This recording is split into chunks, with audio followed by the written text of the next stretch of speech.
Hello, everyone. Welcome back to the Zen Lounge. I have an exciting update to film for you guys today. Today, I'm going to be talking about the cyber attack in Las Vegas, and I'm also going to be talking and showing evidence the fact that huge institutions, banks are getting a lot more comfortable with crypto because of certain regions and countries, regulations, and how we could see these institutions onboarding very, very soon, flipping the sentiment of the market and flipping green and bullish with what I'm seeing. So let me start with the cyber attack in Vegas, because I think this kind of stems another really important reason to be paying attention to crypto, because when we see things like Las Vegas that everybody assumes they have the top security in the world protecting these casinos get hacked by some hackers, it makes me wonder. So currently, Caesar and MGM Grand both got hacked, and they're asking for a ransom. MGM Grand chose not to pay it. They're basically losing tens of millions of dollars a day due to this hack, due to their system being still down. Caesar's Palace got hacked too. However, they paid the ransom, which was a $15 million ransom, and they're back up and running. But what makes me think is, what if the banking system is next? If these hackers were able to hack Las Vegas and they get away with it, wouldn't they be thinking, hey, let's go after the banks next? And are the banks as safe as we are led to believe? So I personally think that this could be, when they attack the banks, that could be the perfect time for the elites to roll out CBDCs. We know that tons of people have been testing and trialing CBDCs for a very long time. The way the elites work is problem, reaction, solution. That's how they've always done it. So if they're Vegas could be a test run for when they cyber attack the banks, so they could roll out the solution, make humanity have their reaction to it, so they could justify the solution of the CBDCs. That's just some rabbit hole theory that I had. Anyways, let's get to the juicy stuff. Let's talk about HSBC. HSBC, banking powerhouse HSBC, working with crypto custody firm Fireblocks. If you've been paying attention to the Zen Lounge, you would know that Fireblocks keeps popping up in our research. Fireblocks, which specializes in cryptocurrency safekeeping technology such as multi-party computation, MPC, already works with BNY Mellon, huge firm out of New York, BNB Paribas, and now London-based HSBC. One of the largest banks in the world is working with cryptocurrency custody technology firm Fireblocks, according to two people with familiar to the matter. And that is going to excite you guys, because when we go over here, so basically, let me finish this article real quick. So basically, it also kind of been in this article also shares what we already know, that the situation in the US with regulators, how a lot of the crypto companies are fighting in court right now. There is a lot better regulation in Europe and Asia, so they're able to have an advantage over America at the moment. So now I'm going to move on, because remember, Fireblocks is going to pop up again in this article that I'm going to read next. And we have to go back to this MasterCard website, mastercard.com. The official MasterCard has basically their CBDC rollout, CBDC's trust in the evolution of money. Fireblocks is partnered with Ripple and MasterCard. We talked about this a few weeks back. A lot of guys already updated on this. Ripple, Fireblocks, and MasterCard have a partnership. Also, Sologenic. Sologenic is a member of the Fireblocks network. That's really important to know. And now we have the gentleman, the founder of KeyRock, one of the co-founders of KeyRock, says in a new article that he written with Blockwork, says institutions are coming. Heard that more times than I can count, all the way since 2016. The difference is that I think this time around, we are actually all in all ready for them. So he believes, the co-founder of KeyRock believes, that they're actually ready. It's not just hype. And this article says, yes, crypto is ready for Wall Street. And it's actually written by Kevin right here. See, Kevin from KeyRock. posted September 14th. Some sectors are more ready than others, but you only have to focus on sectors where initial interest is. There's definitely been an increased interest from Wall Street firms and cryptocurrency. Grayscale's recent victory over the U.S. Securities and Exchange Commission and the ongoing conversation around spot Bitcoin ETFs by BlackRock have triggered a significant shift in market sentiment with the cryptocurrency space. Several companies, including Valkyrie, Bitwise, WisdomTree, and Invesco, have swiftly followed suit and filed their own ETFs. Traditional players, and we're going to talk about this as well later on in this episode, traditional players have also been making notable strides in the crypto arena. Deutsche Bank, a $1.4 trillion asset manager, has applied for a license to offer crypto custody services. That's huge.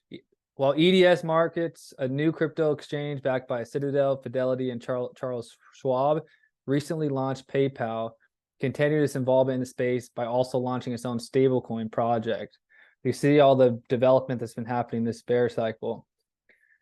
However, many are wondering if crypto is ready to retain the massive inflow of institutional capital. It certainly is. And in this article, he basically touches on how is it ready. He believes the big picture is that centralized finance is ready for Wall Street. So when we talk about centralized finance, when we talk about CeFi, we're talking about well-known cryptocurrency platforms that already look a lot like kind of services like the traditional players are used to, like Coinbase and Gemini. So the Web 2 infrastructure is where they're going to be most comfortable. They're also there's increasing regulatory clarity in most jurisdictions around how to work these services. So the regulatory clarity is getting better in these Web 2 services. So that's pretty exciting. And then he also talks about bringing DeFi to the table and how DeFi could play a role. And so when we look at DeFi, we have to see the space as being able to play a different role in crypto markets. DeFi can be used as a settlement layer for non-custodial services that retain some aspects of centralization. He's going to refer to it here as backend DeFi, but also to be purely decentralized as pure DeFi. The case for DeFi as a settlement layer backend DeFi is similar to CeFi. These types of operations still provide some centralized oversight, which makes them more compatible with the approach of traditional finance. Some examples include with automatic settlement through Fireblocks and Copper. Copper and Fireblocks are also two Sologenic partners and really active in the XRP in crypto. So with some examples include OTC services with atomic settlement through Fireblocks, Copper, or other digital asset custodians. Additionally, there are also digital settlement platforms for derivatives trading, such as Paradigm for settlement of digital assets. So derivatives is a holy grail. That's what everyone's after in these crypto markets. But the main thing that scares people is with the DeFi is the exploits, the hacks. That's one of the reasons I'm a big believer of IBC and also the XRPL. It's never been really exploited. They mentioned the curve finance exploit and how it's basically there's a lot of black swans that could happen in DeFi. And that's why they believe that it's going to take a little bit more testing and exploration. They're going to have to do a lot more research into DeFi to make it more into a more institutional friendly environment.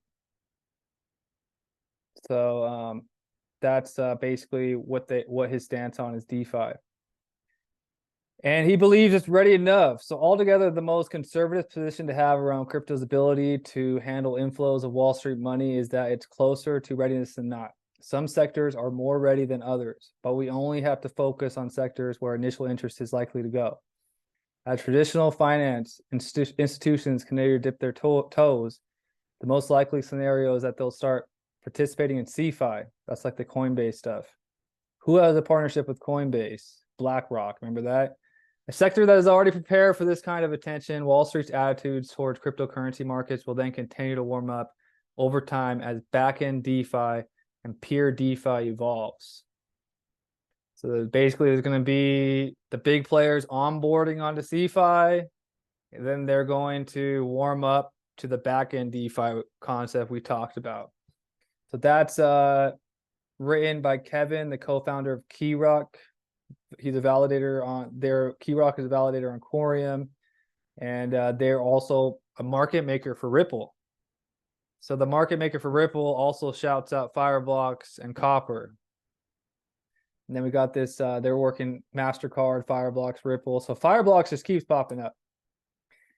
And then I recently seen a video, and so there's this conference, let me scroll down, happening on the 17th and 18th of October. It's called OPTIC 2023. It's a post-trade technology and innovation conference. I didn't hear about this thing at all until a random viral Twitter video popped up. And one of the topics is actually, they're going to have a second day for Digital Assets Day as they take a deep dive into the rapidly evolving digital asset landscape. They're going to focus on underlying technologies of DLT and tokenization, and consider to what extent they will be leveraged to transform traditional markets. You're not going to believe who's at this thing. It's very quiet. You got Swift as one of the lead partners. You got Six. You got BNB, massive bank. You got the DTCC. You got just a lot of big entities present at this. Let me see on my phone real quick. BlackRock, BIS, Rothschild is actually all going to be present at this event, and part of the schedule is going to be a whole day dedicated to digital assets. This is happening October 17th and 18th. So you can see some of the keynote speakers: head of unit of European Commission, the chair for the European Securities and Market Authority, head of BIS Innovation Hub, Bank of International Settlements, Credit Suisse speakers, like just massive, massive players. And they have a whole day dedicated to digital assets. Well, Jim Cramer is telling us only idiots are researching crypto. Crypto is a big joke. It's all a scam. The biggest elites that shape the world through their policies are going to be talking and, finding out how this technology can transform and evolve traditional markets. These are the biggest people in the world. So that was another thing I found. But yeah, the moral of this thing is, like, keep an eye on Fireblocks and who they're connected with, because they seem to be doing some bullish things. And hopefully you guys enjoyed this video. Hopefully it wasn't too much information. And remember to subscribe, give me a thumbs up, and leave some comments. And I'm going to be doing my best to film a video every single day to keep you guys updated. I'm actually planning on driving down to the strip tomorrow if the hack is still going on, and we'll talk live on the scene about the Vegas cyber attack. So everybody have an awesome day. Thank you for tuning in again, and peace.